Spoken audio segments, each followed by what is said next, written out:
గడిచిన రోజుల నుంచి ఈరోజు చెప్తున్నాను. అలాగే సంఘమంతా తన కృపలో భద్రపరిచి కాపాడి ఈ ఆదివారం ఉదయకాల ఆరాధనలు తన సన్నిధిలో నిలబెట్టిన దేవునికి మహిమ వచ్చిన సంఘమంతా యేసుక్రీస్తు వందనాలు తెలియజేస్తుంది. Praise the Lord. హల్లెలూయా.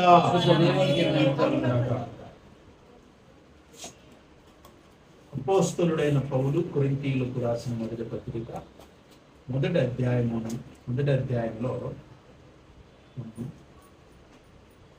వచనాలు చదువుతున్నాం. 9వ వచనం వరకు దేవుని చిత్తము వలన యేసుక్రీస్తు యొక్క అపోస్తలుగా నుండుటకు పిలువబడిన పౌలును సహోదరుడైన సోస్తెనేసును కొరింథీలోనున్న దేవుని సంగమునకు అనగా క్రీస్తు యేసునందు పరిశుద్ధపరచబడిన వారై పరిశుద్ధులుగా ఉండుటకు పిలువబడిన వారికిని మనకును ప్రభువుగా ఉన్న మన ప్రభు అయిన యేసు క్రీస్తు నామమున ప్రతి స్థలములో ప్రార్థించు వారికి అందరికీ శుభమని చెప్పి వ్రాయునది. మన తండ్రి అయిన దేవుని నుండి ప్రభు అయిన యేసు క్రీస్తు నుండి కృపా సమాధానములు మీకు కలుగునుగాక.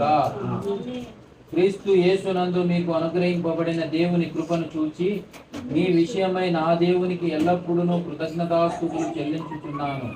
క్రీస్తును గూర్చిన సాక్ష్యము మీలో స్థిరపరచబడినందున ఆయన యందు మీరు ప్రతి విషయములోను అనగా సమస్త ఉపదేశములోను సమస్త జ్ఞానములోను ఐశ్వర్యవంతులైతిరి.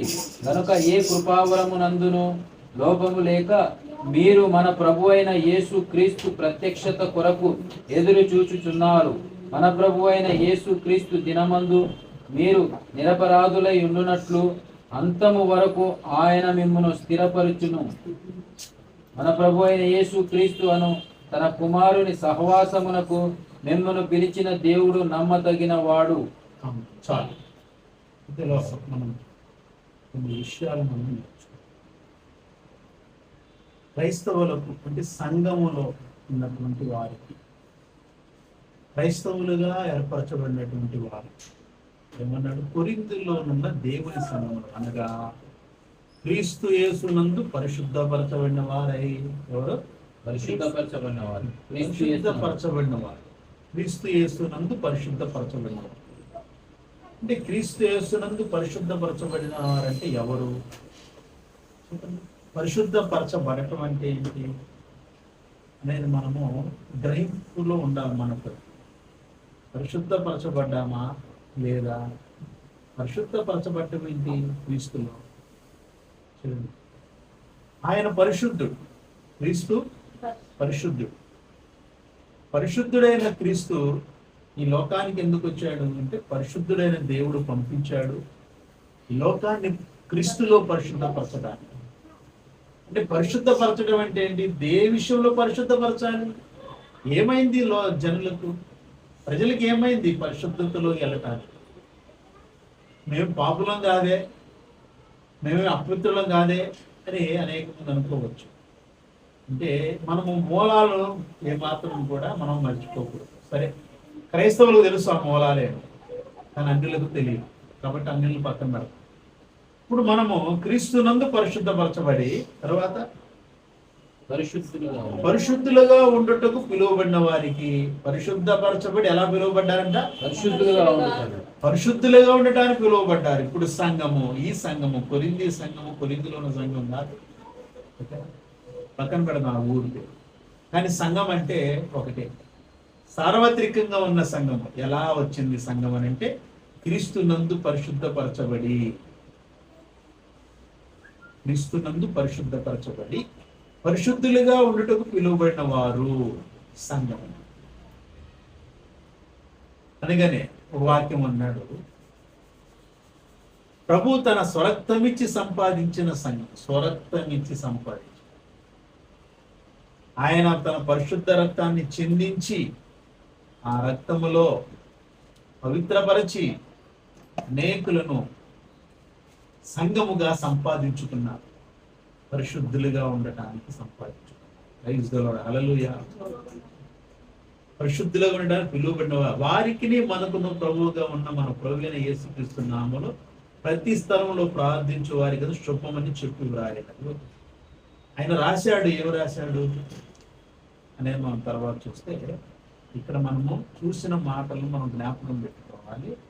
క్రీస్తు నందు పరిశుద్ధపరచబడిన వారై పరిశుద్ధులుగా ఉండడానికి పిలువబడ్డారు. గుర్తుపెట్టుకోండి, సంఘం అంటే క్రీస్తులో పరిశుద్ధపరచబడి పరిశుద్ధులుగా ఉండటానికి పిలువబడిన వారు. Praise the Lord, hallelujah. పరిశుద్ధులుగా ఉండడానికి పిలువబడినటువంటి సమూహము అంటే సంఘము పరిశుద్ధులుగా పిలువబడటమే కాదు, పరిశుద్ధతలో వర్ధిల్లుతూ జీవిస్తూ ప్రార్థనాపూర్వకంగా దేవుని ఆత్మ నడిపింపుతో నువ్వు నడుస్తూ ఉంటే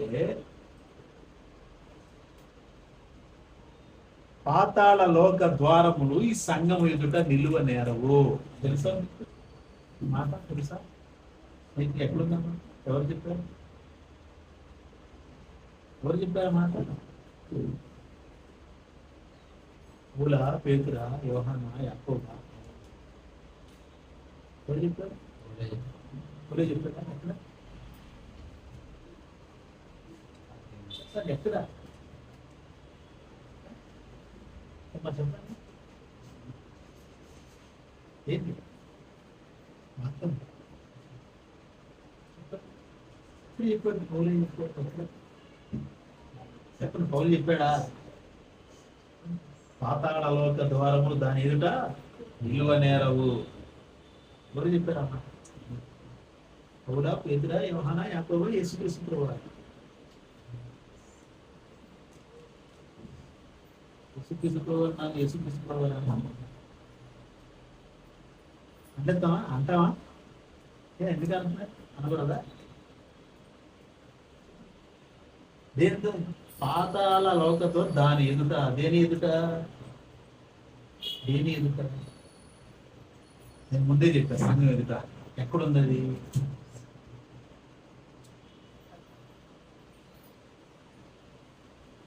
వాక్యమే ఆధారం, జీవితం. వాక్యములో ప్రతిదీ మనలో లేకపోతే మనం ఎంత ప్రార్థన చేసినా దానికే ఏంటి, మనం ఎన్ని ఉపవాసాలు ఉన్నా అలాగే వాక్యము లేకపోతే. ఎందుకంటే ఆ వాక్యమే ఆత్మీయ జీవితాన్ని కట్టేది. ప్రైజ్ ది లార్డ్, హల్లెలూయా. ఒక వ్యక్తి, క్రైస్తవుడైన ఒక వ్యక్తి ఆత్మ సంబంధమైన మందిరముగా కట్టబడాలి అంటే దేవుని వాక్యము, దేవుని ఆత్మ రెండు ఉంటేనే ఆ వ్యక్తి దేవుని ఆత్మ సంబంధ మందిరముగా కట్టబడతాడు. పాటలు బాగా పాడతాను, వాక్యం బాగా అర్థమైంది, వాక్యం బాగా తెలుసు, అసలు నేను మోకాళ్ళ మీద ఉంటే గంటల తరబడి మొత్తం కదిలిపోతాయి. ఉన్నారు ఈ మాటలు. ఎవరో ప్రార్థన చేస్తారంట, రూమ్ అంతా దద్దరిల్లిపోతాను. రూమ్ అంతా దద్దరిల్లి, ముందు దద్దరిల్లాల్సింది నీకు హృదయం. ప్రైజ్ ది లార్డ్, హల్లెలూయా. ప్రార్థన చేస్తే వర్షం ఆగిపోద్ది, నేను ప్రార్థన చేస్తే ఉరుములు పిడుగులు అన్ని ఆగిపోతాయి. ఎవరికి మారు మనసు? అది ఇవన్నీ జరుగుతున్నాయి, కానీ మారు మనసు రాదు. మళ్ళీ ఇక్కడ వాక్యం ఉన్నాడు పక్కనే వెంటనే వెళ్ళి ఏ బీర్ షాప్లోను బ్రాందీ షాప్లోను కూర్చుంటాడు. అదే మనసుడైతే ఏ అమ్మాయినో టీచ్ చేస్తా ఉంటాడు, ఏ సినిమా హాల్లోనో కూర్చొని ఎంజాయ్ చేస్తూ ఉంటాడు స్నేహితుడు, మందు కూడా. అన్నీ జరుగుతున్నాయి కానీ హృదయం మారట్లేదండి. అంటే దేవుడు హృదయాల్ని తాగటానికి వచ్చాడు కానీ, తన ఆత్మను పంపించాడు కానీ, నీకు మెరుపులు వస్తని ఆపుదాము, వాన వస్తుంది అడ్డుపడదాము, ఇంకా వేరే వేరే వాటి కోసం అలాంటివన్నీ నథింగ్. వాస్తవం చెప్పాలంటే అలాంటివన్నీ తీసేవ్ అయ్యా. అలాంటివి సోది చెప్పాలి. అలాంటి వాక్యం ఎవరైనా చెప్పారనుకో, నేను ప్రార్థనిస్తే ఇలా జరిగింది. ఈ పక్కన పెట్టు. వారి మనసు పక్కన.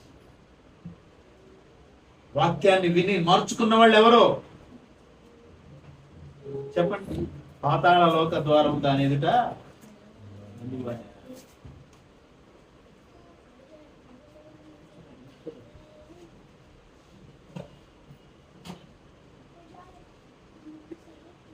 మత్తయి సువార్త 16వ అధ్యాయం.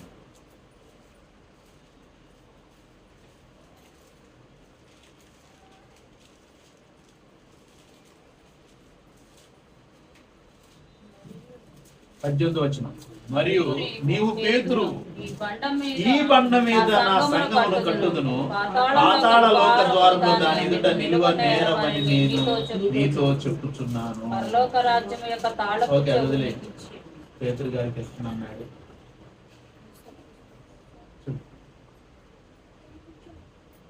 అంతేనా?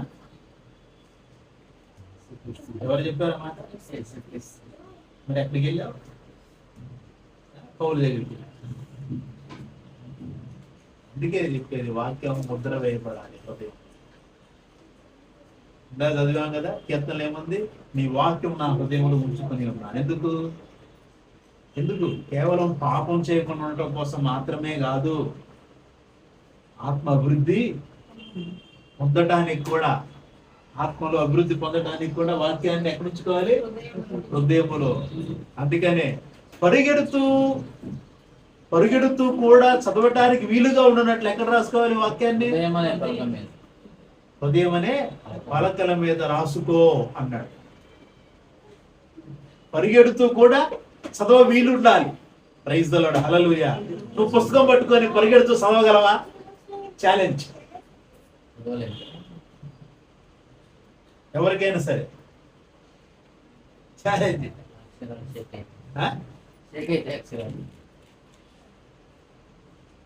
అందుకనే పరిగెడుతూ కూడా చదవటానికి వీలుగా ఉండాలంటే ఎక్కడో వాక్యం ఉండాలి? హృదయములో. అది హృదయములో ఉన్నది. నువ్వు ఎంత పరిగెత్తుతున్నా వాక్యం నీకు చదవ వీలై. ప్రైజ్ ది లార్డ్, హల్లెలూయా. నీవు పేతురు, ఈ బండ మీద నా సంఘమును కట్టుదును అన్నాడు, గాని నీవు బండము అనలేదు. పేతురు అనే మాటకు అర్థం ఏంటి తెలుసా?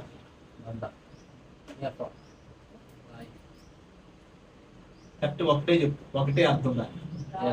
బండ, రాయ. బండ అన్నా, రాయి. బండలో నుంచి వచ్చేది రాయి.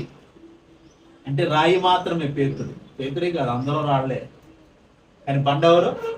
క్రీస్తు. అందుకని ఈ బండ మీద నా సంఘమును కట్టుదును అన్నాడు. ఏ బండ మీద? క్రీస్తనే బండ మీద. ఈ బండలోని మనం త్రాగాం. ఏ బండలోనిది? క్రీస్తనే బండలోనిది మనం త్రాగాం. అది ఆత్మ సంబంధమైన పానీయం. అలాగే ఆత్మ సంబంధమైన మందిరముగా మనం కట్టబడాలంటే ఈ బండ మీదే కట్టబడింది. క్రీస్తనే బండ మీద కట్టబడాలి. క్రీస్తనే బండ మీద ఒక ఆత్మీయ మందిరం కట్టబడాలి. అలాగే ఆ సంఘం కట్టబడాలి. అందుకనే క్రీస్తనే బండ మీద కట్టబడినటువంటి సంఘం ఎదుట పాతాళ లోక ద్వారములు నిలువ నేరవు, ఉండవు, పారిపోతాయి. ప్రైజ్ ది లార్డ్, హల్లెలూయా. క్రీస్తనే బండ మీద కట్టబడిన సంఘం. అంతేగాని పరిశుద్ధ దేవుని ఆత్మ పరిచర్యలు బండ మీద అది బండ కాదు. ఆ పేరుతో కట్టబడిన సంఘం ఎదుట పాతాళ లోక ద్వారములు ఏం పారిపోవు. అర్థమైందా? పాతాళ లోక ద్వారములు పారిపోయేది క్రీస్తనే బండ మీద కట్టబడిన సంఘము. అశోక్ కుమార్ మినిస్ట్రీస్ అని పెట్టుకుని నేను వాక్య పరిచర్య విరివిగా చేస్తా ఉంటే కుదరదు. నా పరిచర్యరా? పరిశుద్ధాత్మని పరిచర్య, పరిశుద్ధ దేవుని పరిచర్య. పరిశుద్ధుడైన దేవుడు తన ఆత్మనిచ్చి పరిచర్య చేస్తున్నాడు. అందుకు పాత్రగా వాడుకుంటున్నాడు అంతే మనల్ని. అర్థమైందా? అంతేనా? అశోక్ వరల్డ్ గాస్పెల్ మినిస్ట్రీస్ అని పెట్టుకున్నాను అనుకో, నేను ప్రపంచం అంతా తిరుగుతా. దేవుని వాక్యం కాదు. ఆ ఫ్లైట్ నుంచి ఈ ఫ్లైట్, ఈ ఫ్లైట్ నుంచి ఆ ఫ్లైట్. చాలా జాగ్రత్త. లాస్ట్ డేస్ లో ఉన్నాను. చివరి రోజుల్లో ఉన్నాం, జాగ్రత్త. అందుకే అందరూ రెడీగా ఉన్నారు తెలుసా. ప్రభువా, నీ నామంలో మేము దయ్యాలు వెళ్ళగొట్టలేదా, నీ నామంలో మేము ప్రవచించలేదా, నీ నామంలో అద్భుతాలు చేయలేదా అని చెప్పడానికి సిద్ధంగా ఉన్నారు. చాలా మంది సేవకులు సిద్ధంగా రెడీగా ఉన్నారు. ఆయన కూడా రెడీగా ఉన్నాడు. ఏం చెప్పడానికి? అక్రమం చేయవారు నేను మిమ్మల్ని అన్నడను ఎరుగను, నా ఎదురు నుండి తొలగిపోండి పోండి. అదేంటి? ఆయన నామంలో అద్భుతాలు చేసినా, ఆయన నామంలో ప్రవచించిన, ఆయన నామంలో స్వస్థతలు చేసిన, ఆయన నామంలో ప్రసంగాలు చేసినా కూడా ఆయన ఎరుగనంటున్నాడేంటి? అదేంటి అంటే ఆయన ఎరుక్కున్నానే ఇంతకాలం అద్భుతాలు జరిగినాయా? మనము చాలా కొంతమంది సేవకులతో కొన్ని అన్ని అర్థం కాదండి, అర్థం చేసుకోలేరు, వాటిని అలా తీసుకోలేరు. దేవుని ఆత్మ ఎలా పనిచేస్తున్నాడో భ్రమపరచు ఆత్మ కూడా అలాగే సంఘంలో పనిచేస్తుంది, గుర్తుంచుకోండి. ఇది అనేక సంవత్సరాలుగా ఈ మాట మీకు వస్తూనే ఉంది, గుర్తుపెట్టుకో. దేవుని ఆత్మ పరిచర్యలు ఎలా జరుగుతున్నాయో భ్రమపరచు ఆత్మ కూడా తన పరిచర్యలు చేస్తున్నాడు. భ్రమపరచు ఆత్మ అపవాది నుంచి వచ్చిన దురాత్మ. ఎందుకంటే దేవుని దగ్గర ఒకప్పుడు దురాత్మలు ఉన్నాయి. ఎందుకున్నాయి? అక్కడ అట్టి పెట్టుకోలేదు. అటు తిరిగి ఈడు తిరిగి ఆయన దగ్గరికి వెళ్ళి ఆయన పిలిచేవాడు, వచ్చి ఫలానా వాడిని అబద్ధం ఆడించు, ఓకే నేను రెడీ, వెళ్ళిపోయి అబద్ధం ఆడించు. ఇప్పుడు యేసుక్రీస్తు ప్రభు వారు తండ్రి కుడిపార్శ్వన కూర్చున్నాడు. ఆ రాజ్యం ఇప్పుడు ఎవరిదయింది? యేసుక్రీస్తు ప్రభు వారిది అయింది, పరలోకం. మరి పరలోకం అంతకు ముందు ఎవరిది? దేవునిదే. కానీ అపవాది యొక్క రాకపోకలు ఉండేవి. యేసుక్రీస్తు ప్రభు వారు అక్కడ కూర్చున్నారు, ఇంకా అపవాది యొక్క రాకపోకలు లేవు. పూర్తిగా అపవాది లోకములో వారి దూతలతో సహా పడద్రోయబడ్డాడు. ఇప్పుడు పడద్రోయబడ్డాడు. ఓకే, అటు ఇటు తిరుగుతా వస్తా పోతా ఉండేవాడు. అక్కడ స్థిరమైన నివాసం వాళ్ళకి ఏమీ లేదు. వెళ్ళేవాడు, నుంచునేవాడు. దేవుడు యోబు మీద ఇతర అనేకుల మీద నిందలు మోపేవాడు. మరలా భూమి మీదకి వచ్చి వాళ్ళని ఇబ్బంది పెట్టేవాడు. వాళ్ళు ఎవరైతే కరెక్ట్గా ఉండేవాళ్ళు వాళ్ళు దేవుడిని మహిమపరిచేవాళ్ళు. అలాగే వాడు నాశనం అవుతూ ఉండేవాడు. అంటే వాడి యొక్క మహిమ, అంటే వాడి యొక్క యుగో అంతా అక్కడ చంపివేయబడుతుండే. అలాగే వాడు వాని దూతలు అలా చేస్తూ ఉండే. దురాత్మలు అంటే చీకటి ఆత్మలు, భ్రమపరచు ఆత్మలు, ఇవన్నీ కూడా అలా వెళ్ళి వస్తూ ఉండే అంతే. ఇప్పుడు పూర్తిగా ఎక్కడ ఉన్నాయి? భూమి మీద తిరుగుతా ఉన్నాయి. ఆకాశ మండలంలో దురాత్మలు తిరుగుతా ఉన్నాయి, చీకటి శక్తులు తిరుగుతా ఉన్నాయి. అవి పరలోకి వెళ్ళే అవకాశం, అధికారం వాటికి లేనే లేదు. ఎందుకు? యేసుక్రీస్తు ఇప్పుడు అధికారం అక్కడ. మరణాన్ని జయించి తిరిగి లేచిన యేసుక్రీస్తు ప్రభు వారికి అక్కడ అధికారం. కాబట్టి భూమి మీద ఏం చేస్తే ఇంకా పనేంటి? వాటి పనేంటి? సాధ్యమైనంత వరకు మనుషుల హృదయాలను పాడు చేయాలి, మనుషులను అపవిత్రతలో బాగా వాళ్ళను అపవిత్రతలో నడిపించాలి, వాళ్ళ హృదయ ఆలోచన తలంపులను పాడు చేస్తూ ఉండాలి. అంతే, చేయకూడని పనులని చేపిస్తూ ఉండాలి. క్రీస్తు ఏదైతే వద్దన్నాడు, దేవుడు ఏదైతే చేయొద్దన్నాడో వాటినే చేపించాలి. ముఖ్యంగా క్రైస్తవుల్ని పాడు చేయాలి, క్రైస్తవులుగా చెప్పే వాళ్ళని పాడు చేయాలి. వాళ్ళ జీవితాల్లో క్రీస్తు అనే వ్యక్తి ఉండటానికి వీలు లేదు, క్రీస్తు అనేవాడే లేడు అని వాళ్ళ జీవితాల్లో, అలాగే అన్యుల జీవితాల్లో కూడా అలాగే అన్యుల్ని అలా దూరం చేయాలి అని అపవాది వాని దూతలు తాపత్రయపడతా ఉన్నాయి. అపవాది వాని దూతలు తాపత్రయపడతా ఉన్నాయి. అదే పని. అందుకని యోహాన్ గారు అన్నాడు, మీరు ఏ ఆత్మను కలిగి ఉన్నారు గుర్తుంచు. మీరు సత్యస్వరుని ఆత్మతో ఉన్నారా, భ్రమపరచు ఆత్మతో ఉన్నారా? ఈ మాట చెప్పామనుకో, బ్రహ్మపరచు ఆత్మ అలా చెయ్యదు. ఇక్కడ వాక్యం ఉంది, యేసుక్రీస్తుని ఎవరో కూడా చులకన చేయలేరు. ఆయన ఉన్నప్పుడు చెప్పిన మాట అండి అది. ఆయన ఉన్నప్పుడు ఆయన నామాన్ని ఉపయోగించుకొని ఎవరు కూడా అద్భుతాలు చేయలేరు. ఆయన ఉన్నప్పుడు చేశారు, అందుకని ఓకే వాడు మనవాడే అన్నాడు. ఈరోజు ఆయన నామాన్ని ఉపయోగించుకునే దురాత్మలు ఉన్నాయి. దురాత్మలు వాటిని గుర్తించే వాళ్ళు లేరు కాబట్టి ఆ దురాత్మలు ఏం చేస్తానే పేటరిగిపోతా ఉన్నాయి. ప్రైజ్ ద లార్డ్, హల్లెలూయా.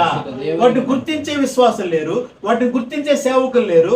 దేవుని ఆత్మకు దయ్యపు ఆత్మకు ఉన్న తేడాని గ్రహించలేని స్థితిలో ఉన్నారు వాళ్ళు. అందుకనే ప్రభుత్వాత్మ కార్యాల సంఘంలో పెరిగిపోతా ఉన్నాయి. లేకపోతే ప్రభు ఈ మాట ఎందుకంటాడు? నా నామంలో, నీ నామంలో అద్భుతాలు చేశామయ్యా, నీ నామంలో స్వస్థతలు చేశామయ్యా, నీ నామంలో ప్రవచించామయ్యా, నీ నామంలో ప్రసంగాలు చేశామయ్యా అంటే అక్రమం చేయవారా నేను మిమ్మల్ని ఎన్నడను ఎరుగను. ఎందుకంటే ఈ మాట అంటే ఆయన నామాన్ని ఉపయోగించుకొని అద్భుతాలు చేసిన దురాత్మలు ఉన్నాయి, ఆయన నామాన్ని ఉపయోగించుకొని స్వస్థతలు చేసిన బ్రహ్మచాత్మలు ఉన్నాయి, ఆయన నామాన్ని ఉపయోగించుకొని ప్రసంగాలు చేసినటువంటి భయంకరమైన దురాత్మలు ఈ లోకంలో ఉన్నాయి. లేదంటే ఆయన మాట చాలా జాగ్రత్త. క్రీస్తునందు పరిశుద్ధులుగా ఉండటానికి పిలువబడిన వారు సంఘం అంటే అది. ఇప్పుడు మనం ఎలా ఉన్నాం? విశ్వాసులు పరిశుద్ధంగా ఉన్నామా? మన ఆలోచన తలంపులు ఎలా ఉన్నాయి? దేవునికి ఎంత ప్రాముఖ్యత ఇస్తున్నాం? దేవునికి ఇస్తున్నామా? మనిషికి ఇస్తున్నామా? ఎవరికి ఇస్తున్నాం? ఎవరికి ఇస్తున్నాం? కాబట్టి అంటే ఏదైతే పరిశుద్ధంగా ఉంటుందో ఆ సంఘం ఎదుట పాతాళ లోక ద్వారములు నిలువనేరు. అంటే అర్థం ఏంటి? అంటే ఏంటి? పరిశుద్ధతలో జీవించేటటువంటి సంఘం ఎదుట పాతాళ లోకము తలుపులు తెరుచుకొని ఉండలేదు. అంత ధైర్యము దానికి ఉండదు. గుర్తుపెట్టుకోండి. ప్రైజ్ ది లార్డ్, హల్లెలూయా. అదే అపవిత్రంగా ఉందనుకోండి, పాతాళంలో ద్వారం తెరుచుకొని ఉంటుంది, అపవిత్రైన వారందరూ ఆ ద్వారంలోనికి వెళ్ళిపోతా ఉంటారు. అదే పరిశుద్ధతలో ఉంటే ఆ సంఘం ఎదుట ఉన్న పాతాళ లోక ద్వారం మూసుకొని పోతాయి, నిలువ నేరం పారిపోతాయి. నిలువ నేరం అంటే అర్థం ఏంటో తెలుసా? అక్కడ ఉండదు. సంఘం ఎదుట పాతాళ లోక ద్వారం నిలువ నేరవు అంటే నిలబడలేవు, పారిపోతాయి, ద్వారములు మూసివేయబడతాయి. అది సంఘము పరిశుద్ధమైతే, పరిశుద్ధులుగా ఉండడం పిలువబడ్డాం మేము అని ప్రతి విశ్వాసి అనుకొని పరిశుద్ధతలో ఉండడానికి తాపత్రయపడి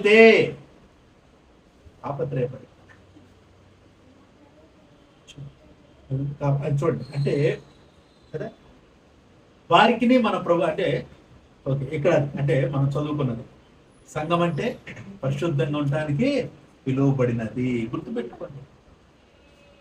తర్వాత 4వ వచనం, క్రీస్తు యేసునందు మీకు అనుగ్రహమైన దేవుని కృపను చూచి మీ విషయమే నా దేవునికి ఎల్లప్పుడూ కృతజ్ఞతాస్తుతులు చెల్లించుతున్నాను.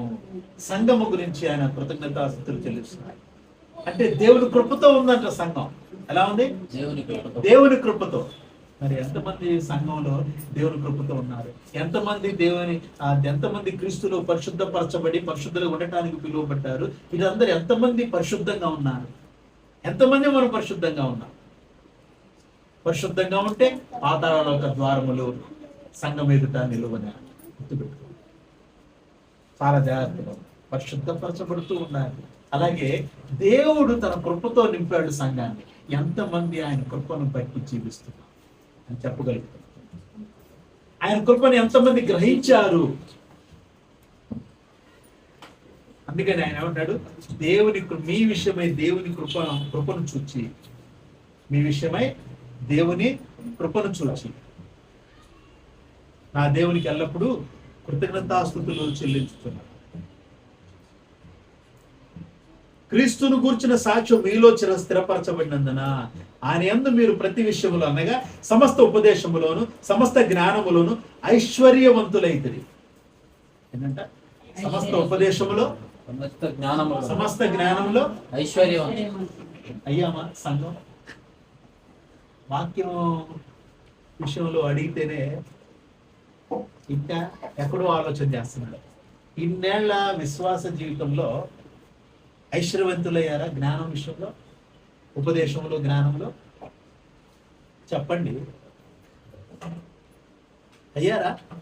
అయితే ఒకవేళ ఈ సంఘము జ్ఞానం విషయంలో, ఉపదేశం విషయంలో ఐశ్వర్యంతో ఉంటే పాతాళ లోక ద్వారంలో దాని ఎదుట నిలవలేదు.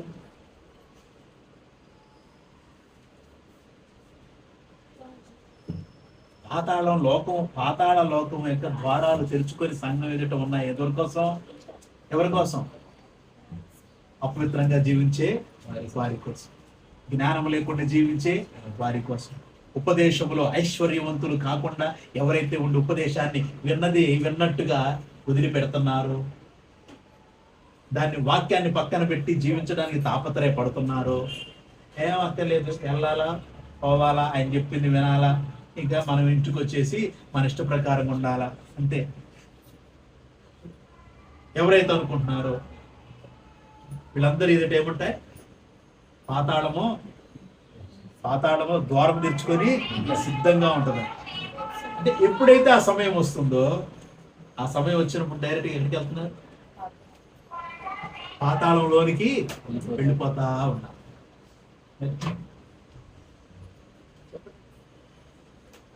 ఉపదేశంలో తర్వాత సాక్ష్యము, క్రీస్తును గుర్చిన సాక్ష్యం మీలో స్థిరపరచబడి అన్నారు. చెప్పండి, స్థిరముందా క్రీస్తును గుర్చిన సాక్ష్యం? Praise the Lord, hallelujah.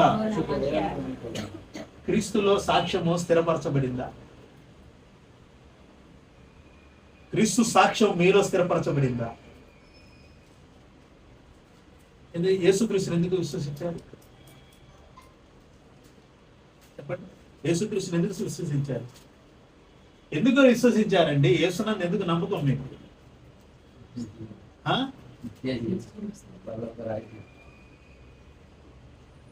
Direct నిజం అయిపోతుంది.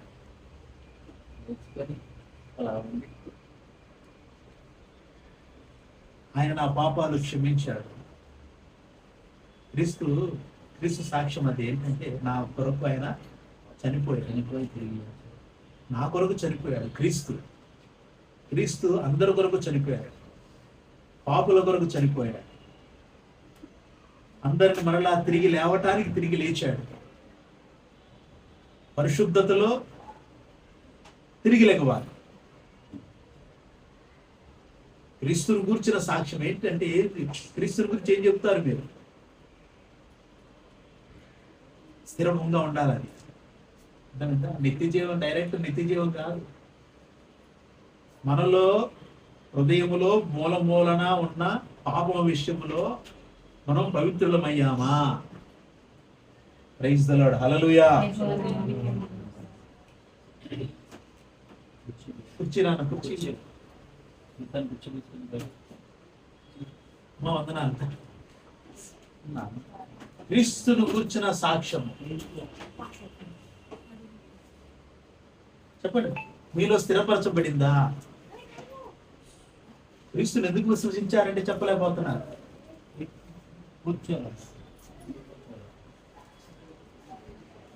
ఎన్నో ఏళ్ళుగా మీకు చెప్తున్నది ఇదే. బయట మిమ్మల్ని ఎవరేం అడిగినా నా కొరకు క్రీస్తు చనిపోయాడు అని నమ్ముతున్నా.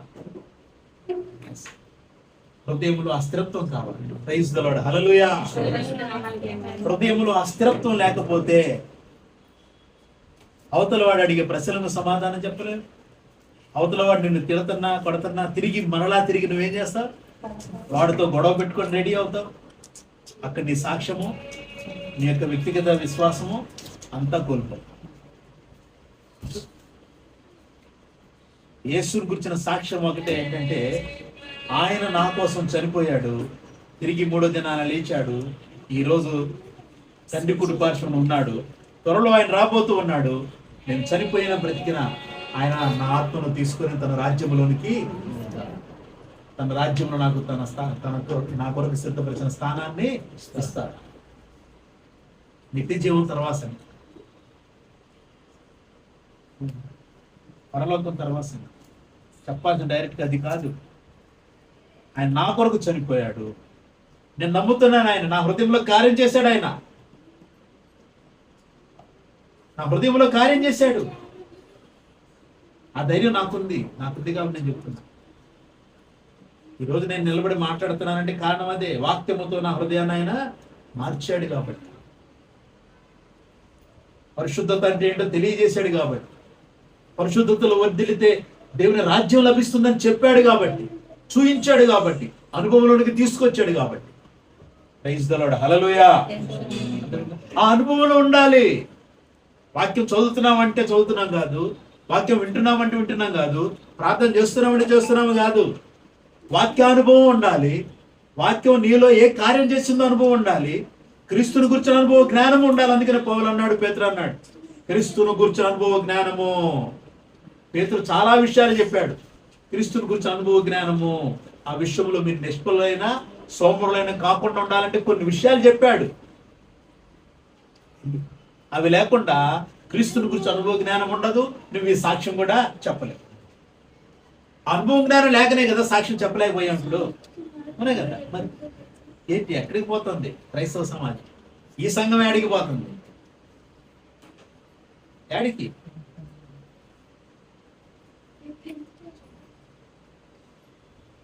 నేను క్రీస్తుని గురించిన సాక్ష్యం మీలో స్థిరపరచబడిందా?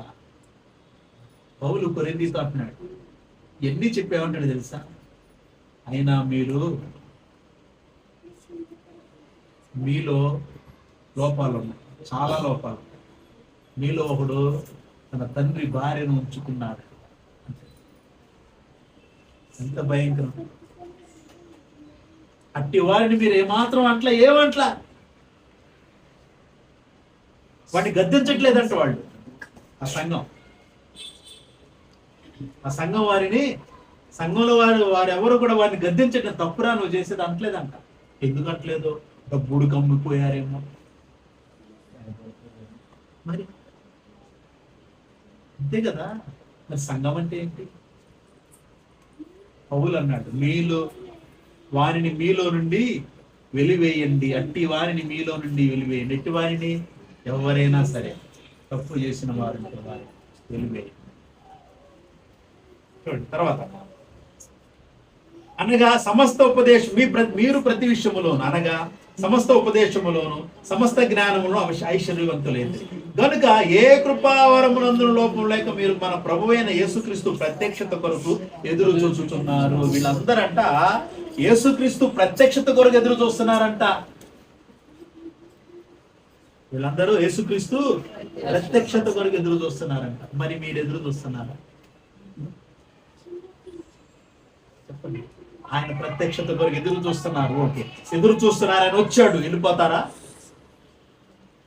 ఆయన ప్రత్యక్షతలోకి వెళ్ళిపోతారా? క్రీస్తుని గురించిన వాక్యమే మనలో లేదు, సాక్ష్యమే లేదు. క్రీస్తుని గురించి ఏం చెప్పాలో మనకు అర్థం కావట్లా. ఉపదేశంలోను జ్ఞానంలోను ఐశ్వర్యం లేదు. కృప అయితే ఉంది, బ్రతుకుతున్నాం ఆ కృపను బట్టి. ఈరోజు ఇక్కడ కూడుకున్నామంటే ఆయన కృపే కారణం. లేదంటే ఈరోజు ఇక్కడ ఉండకుండా మనము ఉండకూడదని ఆయన అనుకుంటే, లేదంటే ఆయన కృపను చూపకపోతే ఈరోజు ఇక్కడికి వచ్చేవాళ్ళము కాదు. ఎవరో ఒకళ్ళం, నేనైనా సరే వచ్చేవాడిని కాదేమో. అంటే అందరూ కూడుకున్నామంటే దేవుని యొక్క కృప, ఆయన కాపుదల. ఆయన కృప అంటే ఆయన జాలి దయ, ఆయన ప్రేమ జాలి దయ కరుణ కనికరము చూపించాడు కాబట్టి బ్రతుకున్నాం. అదే కృప. ఓకే, మరి ఏ కృపావరం లోపము లేక ఉన్నామా? కృపావరాలు ఉన్నాయా?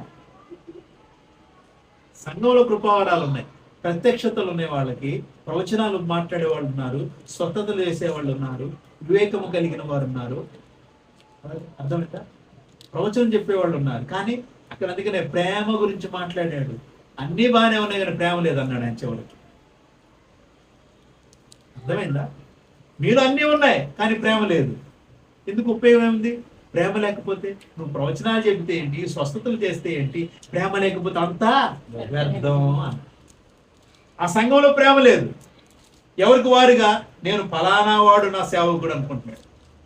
ఫలానా వాడు నా సేవకుడు, ఫలానా వాక్యమే కరెక్ట్, ఫలానా వాడు చెప్పేదే బాగుంటది. మనం ఈ సంఘం గురించి చదువుకుంటూ వెళితే అన్ని విషయాలు బయటపడతాయి. అందుకని ఇక్కడ మీకు ఏ కృపావరములో లోపం లేకున్నారా అనేది. ప్రైజ్ ది లార్డ్, హల్లెలూయా. కృపావరాలు ఏం పనిచేస్తున్నాయి మనలో నుంచి? చెప్పండి, పనిచేస్తున్నాయా? చేస్తున్నాయా? ఆ కృపావరాలతో కార్యాలు జరుగుతున్నాయి. ఏది? సంఘంలో విశ్వాసం లేని కొత్తళ్ళు కృపావరాలు పనిచేస్తున్నాయిగా. మీ ద్వారా ఎవరెవరు స్వస్థత పొందుకుంటున్నారుగా. మరి ఎవరు స్వస్థత పొందుకున్నాడు? ఏం చేస్తున్నారు? పడుకుంటున్నారు తిని.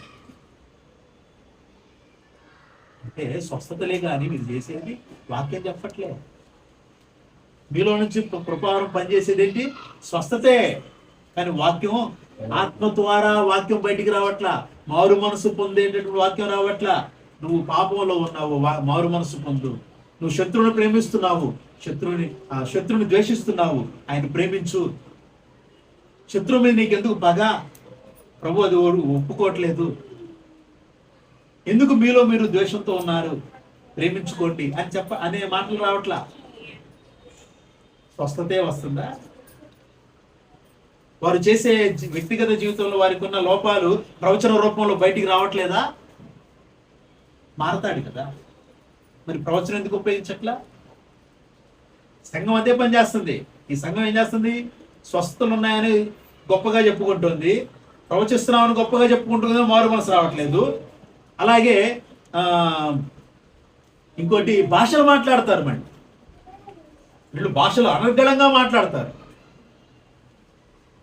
అందరూ కూడా భాషలు మాట్లాడతారు.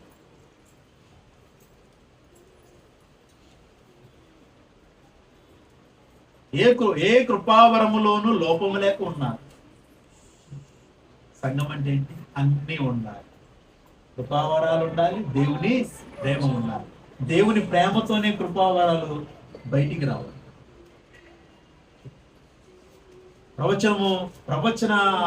ప్రవచన వరాన్ని అపేక్షించండి అంటాడు.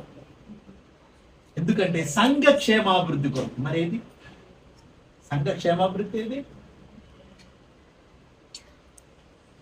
చాలా జాగ్రత్తగా ఉండాలి. అన్ని దినాల్లో ఉన్న అపాయకరమైన తర్వాత. కాబట్టి ఇవన్నీ కలిగి ప్రత్యక్షత కొరకు ఎదురు చూడాలి. అర్థమైందా? ఏ కృపావరంలో లోపం లేక, అలాగే దేవుని కృపలో, అలాగే ప్రతి విషయములు అంటే ఉపదేశములోను, అలాగే జ్ఞానములోను ఐశ్వర్యవంతులై ఉండాలి. అలాగే క్రీస్తును గూర్చిన సాక్ష్యము మనలో స్థిరపరచబడి ఉండాలి. వీటన్నిటిని కలిగి ఎదురు చూస్తా ఉండాలి. ఎవరి కొరకు? తర్వాత ఎవరి కొరకు? యేసుక్రీస్తు ప్రత్యక్షతతో. తర్వాత మన ప్రభు అయిన యేసుక్రీస్తు దినమందు మీరు నిరపరాధులై ఉన్నట్లు అంతవరకు ఆయన మిమ్మల్ని స్థిరపరచును. మన ప్రభు అయిన యేసుక్రీస్తు అనే తన కుమారుడి సహవాసం మిమ్మల్ని పిలిచిన దేవుడు నమ్మదగిన వాడు. ఎవరు నమ్మదగిన వాడు?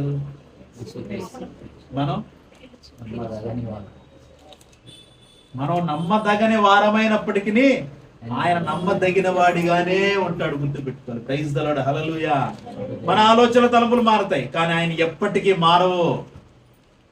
ఈరోజు మీ ఆలోచనలు వేరుగా ఉండొచ్చు, తర్వాత వేరుగా ఉండొచ్చు, కానీ ఆయన ఆలోచనలు, ఆయన తలంపులు ఎప్పుడు ఒకేలా ఉంటాయి. నా తలంపులు మీ తలంపుల వంటివి కావు అన్నాడు. Praise the Lord. హల్లెలూయా. మీ పట్ల నేను అనుకున్నటువంటి కార్యాలు చాలా దొడ్డవి. అవి మీ ఊహలకు అందవు. దేవుడు మన పట్ల అనుకున్న ఊహలకు అందవు. ఏం చేస్తున్నాం ఆయన సన్నిధిలో? ఆయన ప్రాముఖ్యత, ఆయనకి ఎలాంటి ప్రాముఖ్యతను ఇస్తున్నాం?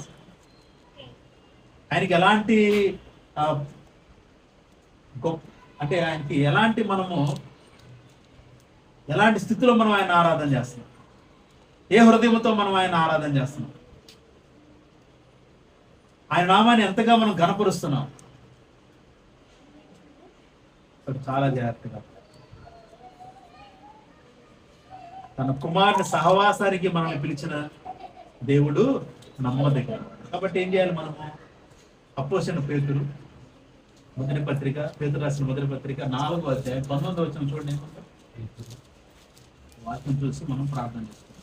19వ వచనం ఏముంది?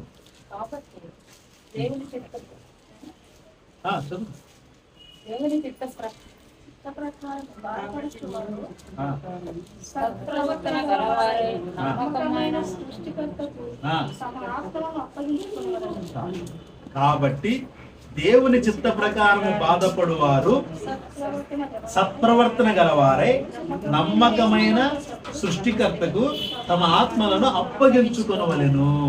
Praise the Lord. హల్లెలూయా. కాబట్టి దేవుని చిత్త ప్రకారం బాధపడువారు. ఇప్పుడు ఇదంతా బాగానే ఉంది, అన్నీ ఉన్నాయి, కృపావరాలు ఉన్నాయి, అన్ని ప్రవచన వరాలు ఉన్నాయి, కృపా వరాలు అంటే అన్ని వస్తాయి. ప్రవచన వరం వస్తుంది, స్వస్థ వరం వస్తుంది, అన్ని భాషలు వస్తాయి, ఆ అన్ని భాషలకు అర్థం చెప్పే వరం వస్తుంది, అలాగే జ్ఞానముతో ఉండేది, ఇలాగా కృపావరాలు ఉన్నాయి. ఇవన్నీ ఉన్నాయి. క్రీస్తుని గురించిన సాక్ష్యం స్థిరపరచబడింది, అన్నీ ఉన్నాయి. కానీ బాధ కలిగినప్పుడు మాత్రం బాధను ఓర్చుకునే స్థితి ఉండదు కొంతమంది. వెంటనే ఏదో మాట అనేస్తారు, దేవుడు మమ్మల్ని ఇంకా బాధ పెడతాడు, దేవుడు మమ్మల్ని ఎందుకు బాగు చేయట్లేదు, దేవుడు మమ్మల్ని ఎందుకు ఇబ్బంది పెడుతున్నాడు. దేవుడు ఇబ్బంది పెడుతున్నాడు, దేవుడు ఇబ్బంది పెడుతున్నాడా అంటే బాధ కలిగినప్పుడు ఏమాత్రం కూడా మనము ప్రభు బాధపడ్డాడని ఆలోచన చేయట్లా. ప్రభు దీనికంటే ఎక్కువ బాధపడ్డాడు, ఆయన మీ నిమిత్తం బాధపడి ఏం చేశాడు, తన అడుగుజాడులో మనకు మాదిరి ఉంచిపోయాడు. Praise the Lord, hallelujah. మీ కొరకు ఆయన బాధపడి తన అడుగుజాడులో మీకు మాదిరి ఉంచిపోయాడు. ఆయన మనం జ్ఞాపకం చేసుకోవాలి. కాబట్టి బాధపడేవారు దేవుని చిత్త ప్రకారంగా మనం ఏమైనా బాధపడుతున్నామా? కాబట్టి ఆ బాధపడుతూ మనకేం కావాలంట, మనకేం ఉండాలంట, సత్ప్రవర్తన ఉండాలంట. ఏముండాలి? సత్ప్రవర్తన కలిగిన వారు, సత్ప్రవర్తన కలిగిన, బాధలో ఉన్నప్పటికీ సత్ప్రవర్తన కావాలి. ప్రైజ్ ది లార్డ్, హల్లెలూయా. బాధలో సత్ప్రవర్తన కలిగిన వారు నిజముగా అదే పని చేస్తారు. నమ్మకమైన సృష్టికర్తలు తమ ఆత్మల్ని అప్పగిస్తారు. ప్రభువా, ఎంత యోబులా, యోబు ఏం చేశాడు బాధలో? యెహోవా ఇచ్చెను, యెహోవా తీసుకును, యెహోవా నామానికి స్తుతి కలుగును, మహిమ కలుగును. మూర్ఖురాలు మాట్లాడమాక. ఒకరోజు సంతోషంగా దేవుడిచ్చాడు అని చెప్పుకుంటాం, తర్వాత రోజు లేకపోతే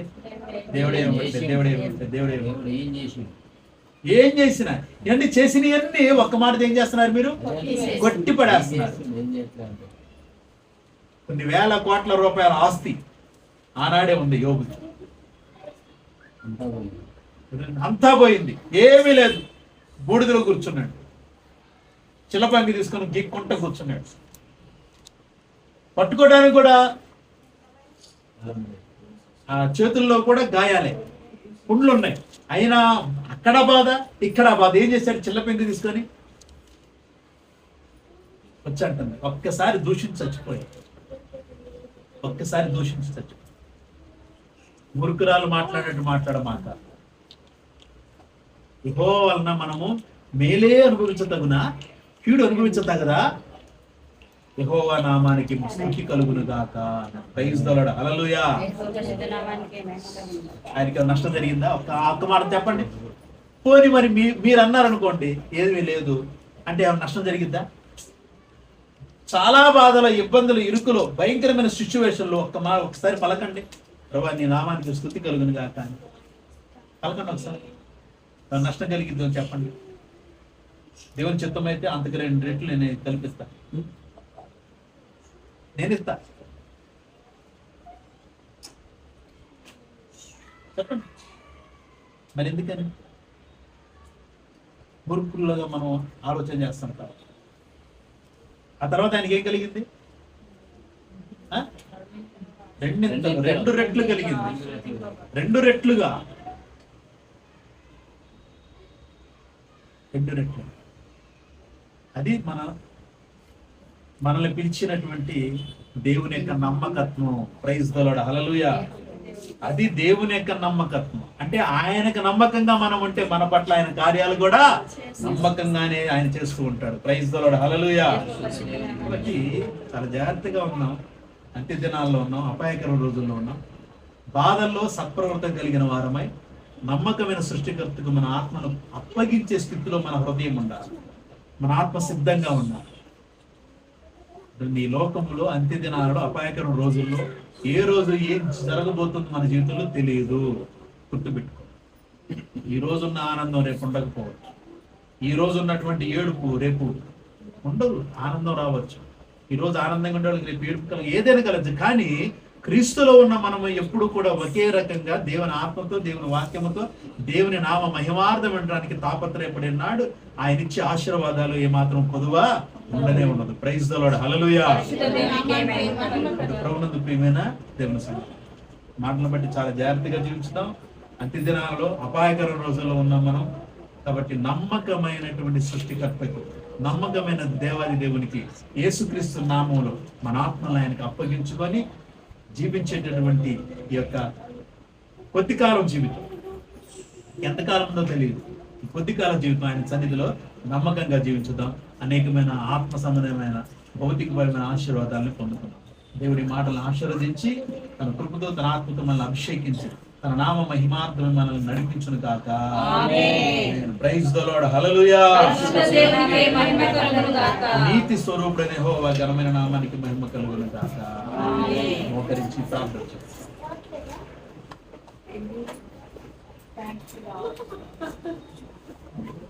పరిశుద్ధుడా, స్తోత్రములు తండ్రి, కృపగల దైవం. హల్లెలూయా, హల్లెలూయా. వాక్యాలను బట్టి దేవునికి మహిమను చెల్లించుదాం. వాక్యాన్ని బట్టి దేవునికి స్తోత్రాలు చెల్లించుదాం. దేవుడు మనతో మాట్లాడాడు, తన వాక్కులతో మనతో మాట్లాడు. మనమందరం కూడా ఆయన సన్నిధిలో నిందారహితులుగా, నిష్కలంకులుగా జీవించాలని దేవుడు కోరుకుంటూ ఉన్నాడు. కృపావరాలతో నింపబడిన వారమై ఉండాలని, క్రీస్తు సాక్ష్యం మనలో స్థిరపరచబడి ఉండాలని, అలాగే దేవుని ఉపదేశములోను, జ్ఞానములోను ఐశ్వర్యవంతులుగా ఉండాలని, ఏ విషయం, ఏ కృపావరములోను లోపము లేక ఉండాలని, అలాగే మనము ప్రభువులో సాక్ష్యము, ప్రభువును గురించిన సాక్ష్య విషయంలో స్థిరంగా ఉండాలని దేవుడు నమ్మకమైన సృష్టికర్తలు మన ఆత్మలు అప్పగించాలి. మన బాధలో, ఇబ్బందులు, ఇరుకుల్లో ఆయన స్తుతించేటటువంటి మనస్సు కలిగిన వారమే ఉండాలని దేవుడు కోరుకుంటున్నాడు. ఎందుకంటే భయంకరమైన రోజులు మన ముందు ఉన్నాయి. వాటిని జయించాలంటే ఇప్పుడు మనం స్థిరంగా ఉండాలి. వాటిని ఎదుర్కోవాలి అని అంటే మనము దేవుని ఆత్మతో, వాక్యంతో నింపబడాలి. వాక్యంతోనే లోకాన్ని జయించాలి. దేవుని ఆత్మతోనే లోకాన్ని జయించాలి. శ్రమ, శోధన, వేదన సమస్తాన్ని వాక్యముతో జయించే శక్తిని కలిగి ఉండాలి. దేవుడు కోరుకుంటుందని అందుకు మనకు ప్రభువే మాదిరి, ప్రభువే మాదిరి, యేసుక్రీస్తు ప్రభువారే మాదిరి. ప్రార్థన. మహాగణుడా, మహోన్నతుడా, కృపగల తండ్రి, సహాయకుడా, నజరేయుడైన యేసుక్రీస్తు అతి శ్రేష్టమైన నామములు మీ సన్నిధిలోనికి వస్తున్నాం తండ్రి. Thank you. మీ మాటలను బట్టి మీకు మహిమ, ఘనత, ప్రభావాలు చెల్లిస్తాం. ఈ మాటలు మా అందరి జీవితంలో యేసు నామములో ఫలించును గాక. ఈ మాటల ప్రకారం మేము అడుగులు వేయనట్లుగా మా హృదయాన్ని మీరు స్థిరపరుస్తున్నందుకు వందనాలు. మీ ఆత్మతో మా హృదయ ఆలోచన తలంపులు సరిచేస్తున్నందుకు వందనాలు. కుడి ఉన్న బిడ్డలందరిపై మీ ఆత్మ నుంచి మీ నామానికి మహిమ తెచ్చుకోండి. మీ వాక్కులతో ప్రతి బిడ్డ నడిపించబడిన గాక. యవ్వనస్తుల తండ్రి ప్రభువా, మీ సన్నిధిలో ఆత్మలో వాక్కులు వర్ధిల్లుదురు గాక. రానున్న దినాల్లో యవ్వనస్తులు ప్రతి ఒక్కరు మీ నామ మహిమార్థమే మీకు ఉపయోగపడుదురు గాక. మిమ్మల్ని పాడి స్తుతించి కీర్తించే ఆరాధకులుగా బిడ్డలు మీ సన్నిధిలో నిలబడును గాక. బిడ్డలు చదువుతున్న చదువులో జ్ఞానము, తెలివి, వివేచన, చేస్తున్న పనుల్లో జ్ఞానము, తెలివి, వివేచన, ఉన్నతిని దయచేయండి. ఈ నామానికి మహిమ తెచ్చుకోండి. సంఘంలో బిడ్డలు ఎవరైతే అనారోగ్యాలతో బాధపడుతున్న వారు యేసు నామమున వారికి స్వస్థత కలుగును గాక. ఇప్పుడే వారికి విడుదల కలుగును గాక. ఎవరైతే తండ్రి ప్రభు చీకటి, అంధకార ఆత్మల కబంధ హస్తాల పట్టబడి ఉన్నారో వారికి యేసు నామములో విడుదల కలుగును గాక. వారికి మారు మనసు లభించును గాక. సహాయం చేసి ఆశీర్వదించి మీ నామానికి మహిమ తెచ్చుకోండి. చంటి బిడ్డల మీ సన్నిధిలో ప్రతి బిడ్డలు మీరు దర్శించండి. చిన్నపిల్లల తండ్రి, దేవుని రాజ్యం చిన్నపిల్లలదే ప్రభు. వారి హృదయంలో తండ్రి మీ ఆత్మతో, వాక్కులతో ఇప్పుడు అభిషేకించి వారిని మీ ఆత్మతో, వాక్కులతో వర్ధిల్ల చేసి ప్రభు వారు పెరిగిన వారే రానున్న దినాల్లో మీకు ఉపయోగపడే పాత్రలుగా మీ సన్నిధిలో నిలబడదురుగాక. చదువుల్లో ఉన్నత స్థితిని దయచేయండి. చదువులకు జ్ఞానము, తెలివించిన దయచేయండి. మీ నామానికి మహిమ తెచ్చుకోండి. సహాయం చేయండి, కృప దయచేయండి. అల్పు నయోగునిత నేను నా భార్యకు మీరిచ్చిన పరిచయం కొనసాగించడం కావాల్సిన జ్ఞానము, తెలివి, వివేచన నాకును మాకును దయచేయమని, మీ ఆత్మ వాక్య నడిపింపును దయచేయమని, వాక్యములో ఉన్నదాన్ని ఇంకా అర్థం చేసుకునే దాన్ని మీ బిడ్డలకు చెప్పేటటువంటి జ్ఞానము, సహాయం మాకు దయచేయండి. నామానికి మహిమ తెచ్చుకోండి. చింటూ హనీని తండ్రి మంచి ఆరోగ్య బలం చుట్టూ స్వస్థపరచండి. అని తండ్రి సహాయం తెచ్చండి, స్వస్థపరచండి, మీ నామానికి మహిమ తెచ్చుకోండి. బిడ్డల్ని మీ సన్నిధిలో వాడుకోండి. మిమ్మల్ని పాడి స్తుతించి కీర్తించే ఆరాధకులుగా ఇక్కడ మీ సన్నిధిలో నిలబడాలా. వారిని మీ ఆత్మతో వాటితో అభిషేకించి మీ నామానికి మహిమ తెచ్చుకోండి. వారు చేసే పనుల్లో తండ్రి జ్ఞానం తెలివించారా, ఉన్నతిని దయచేయండి. వారు ఎంత పని చేసినా, ఎంత సంపాదించినా చివరికి మీ సన్నిధిలో మిమ్మల్ని ఆరాధించే వారిగా, మీ పరిచర్య చేసే బిడ్డలుగా నిలబడుదురుగాక. Thank you. సహాయం చేయండి. యేసునామమున ప్రార్థిస్తున్నాను పరలోకపు తండ్రి. మన తండ్రి అయిన దేవుని కృప, యేసుక్రీస్తు ప్రభువు వారి సంతోషం, సమాధానం, పరిశుద్ధాత్మ కన్నా సహవాసం మనకును లోకముల సకల పరిశుద్ధులకు సదాకాలంతో నడిపించును గాక.